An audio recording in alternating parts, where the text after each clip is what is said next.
Em nome do Pai, e do Filho, e do Espírito Santo. Amém. Pai das misericórdias e Deus de toda a consolação, ouvi-nos.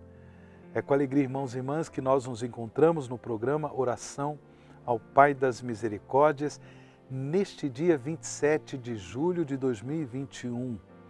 Nós estamos na terça-feira da 17ª semana do tempo comum. Estamos já nos encaminhando para o final deste mês de julho. E como você sabe, meu irmão, como você sabe, minha irmã, a Canção Nova, ela vive da graça de Deus, das bênçãos, da providência divina, mas também vive da contribuição de tantos irmãos e irmãs, da ajuda material, da ajuda financeira de tantos irmãos e irmãs. É o projeto da M Almas. E graças a Deus temos tido a contribuição de muitos irmãos, mas eu também faço o meu apelo para que você contribua com o projeto da M Almas, de modo que nós alcancemos os 100% do projeto deste mês de julho. Ajude-nos, reze por nós e faça também a sua contribuição com o projeto da M Almas. Bem, vamos meditar o Evangelho deste dia 27 de julho. O Evangelho que está em São Mateus, capítulo 13, do versículo 36 ao versículo 43. Mateus 13, de 36 a 43. Naquele tempo, Jesus deixou as multidões e foi para casa. Seus discípulos aproximaram-se dele e disseram: explica-nos a parábola do joio. Jesus respondeu: aquele que semeia a boa semente é o Filho do Homem. O campo é o mundo. A boa semente são os que pertencem ao reino. O joio são os que pertencem ao maligno. O inimigo que semeou o joio é o diabo. A colheita é o fim dos tempos. Os ceifadores são os anjos. Como o joio é recolhido e queimado ao fogo, assim também acontecerá no fim dos tempos. O Filho do Homem enviará os seus anjos e eles retirarão do seu reino todos os que fazem outros pecar e os que praticam o mal. E depois os lançarão na fornalha de fogo. Ali haverá choro e ranger de dentes. Então justos brilharão como o sol no reino de seu Pai. Quem tem ouvidos, ouça. Palavra da salvação, glória a vós, Senhor.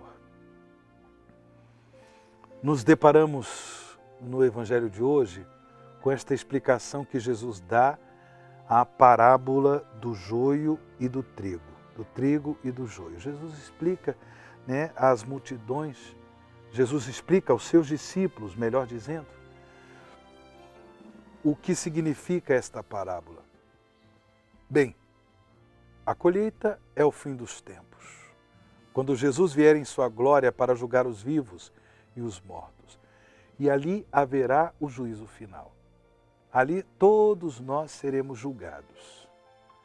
Pelo bem realizado ou pelo bem que nós não realizamos.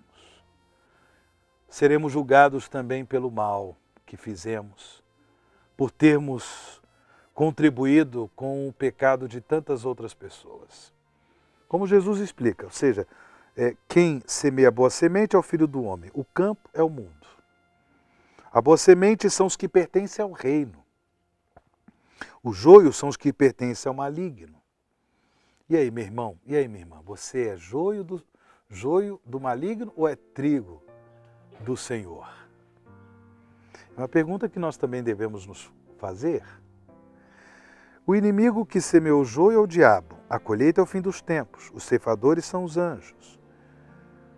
E Jesus deixa claro, como o joio é recolhido e queimado ao fogo, assim também acontecerá no fim dos tempos. O Filho do Homem enviará os seus anjos e eles retirarão do seu reino todos os que fazem outros pecar e os que praticam o mal. E estes serão lançados na fornalha de fogo. Aqui é uma coisa muito séria. Mais cedo ou mais tarde nós devemos nos perguntar: onde nós queremos viver a eternidade. Tendo presente que essa nossa vida, ela é passageira, e depois teremos uma eternidade.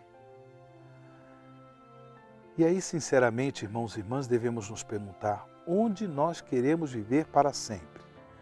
Nos céus, na comunhão com a glória de Deus, na comunhão com os santos e santas de Deus, ou no inferno, naquele lugar destinado para os anjos maus, os anjos rebeldes, para os que praticam mal, os que fazem outros pecarem.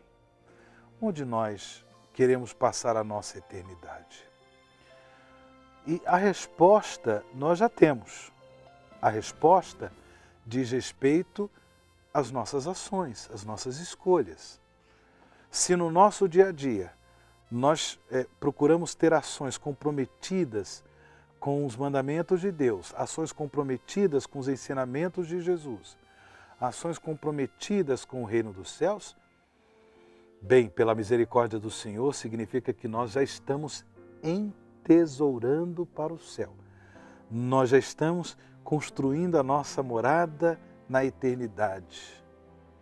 Jesus, o Filho de Deus Salvador, ele viveu a sua Páscoa de morte e ressurreição e concedeu a toda a humanidade o dom da salvação.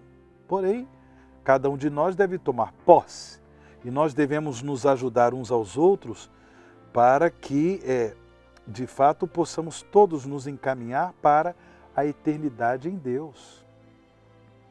Mas nós não podemos nos iludir. Se por um acaso, no nosso dia a dia, nós produzimos frutos de maldade, corrupção, injustiça e imoralidade, produzindo frutos segundo o maligno e fazendo outras pessoas pecarem, bem, nós corremos o grave risco de orientar nossa vida para a eternidade de danação, para a eternidade de perdição no inferno. Mais do que um lugar, o inferno é o estado da alma, uma alma eternamente perturbada. Por quê? Porque não escolheu amar a Deus sobre todas as coisas, não escolheu viver segundo os mandamentos de Deus.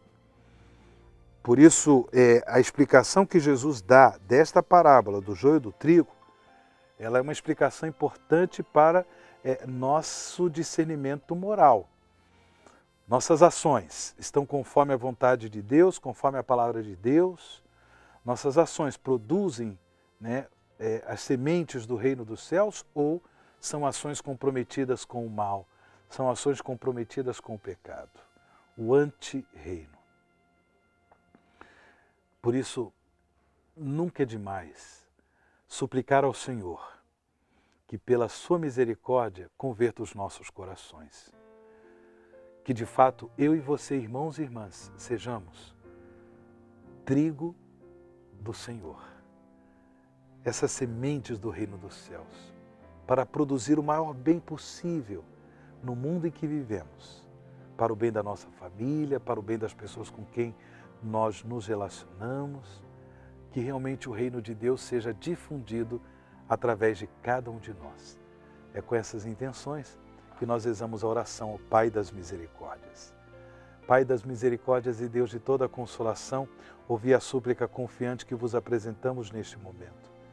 Acolhei este povo que vem cheio de fé e esperança ao vosso santuário. Consolai os aflitos, socorrei os necessitados. Enxugai as lágrimas aqui derramadas, amparai os fracos e recebei em vossos braços paternos este Filho pródigo que volta para vós.